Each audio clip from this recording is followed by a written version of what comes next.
Welcome to our channel Zim Celebrity TV. My Denzel cheating scandal. Vabatwa nemurume wavo saka vanga vafonera mukoma wavo see full audio. Anzad. Mukoma murise. Murise. Kuri nana. Andidi. Ari Diana. Ari bozo. Andidi. Kwa pana ari fair. Ari bo. Kokuro anzu. Na? Anzu digo. Pane zvaitika. Chi. Pane munhu ndaida ana. Hello. Ndikunzwa. Mireka nditaure vadenzi. Pane munhu ana. Mirai andindoda kuena here. Ndoda kutanga ndataura handiuyi zvazoitika mumashure here izvo. Hello. Taura. Ndikukunzwa. Pane munhu andaida naye mukoma. Saka munhu ndakabva ndamuramba. Pane mapika.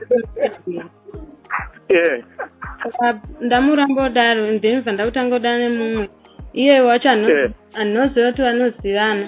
Saka iye akabva azviziva vaenda nobva audza baba Denzel. Abva mazeta sei? Ma? Abva arakidza baba Denzel mapika andaimusendera. Zvamaita sei? Abva aurakidza baba Denzel mapika acho. Akaita sei? Mapika akaita sei? Mapika akaita sei? Hello. Ndikukunzwa. Manaked pik. Mai? Manaked pik. Koimi maizitire.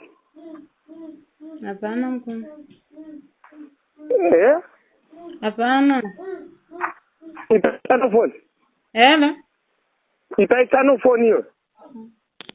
Halo. Ano barise? Ndiripo. Handiti. Saka decision tano mukuti kudimi. Mutora hanzvadzi yenyu. Zvino mari yebhasi hapana kapatana. Mari yebhasi haina handinango. Hanzvadzi yenyu mukasaitora nhasi. Handatopedza.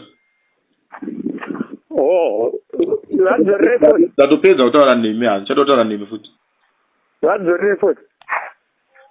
Hello. Hanzvadzi muneko kuende? Ndenda ufo. Ndenda budiro ufo kwa mama. Ndenda kubudiro ufo kwa mama. Ikoko kasvika muzondifonera. Alright. Iri bhozi. Wongona ngokwadveta. Mama pandisi mumba ndimumba marendrodi. Saka munofanira kunatsovaziisa zvaitika zvisatombwa nzvinga ipa.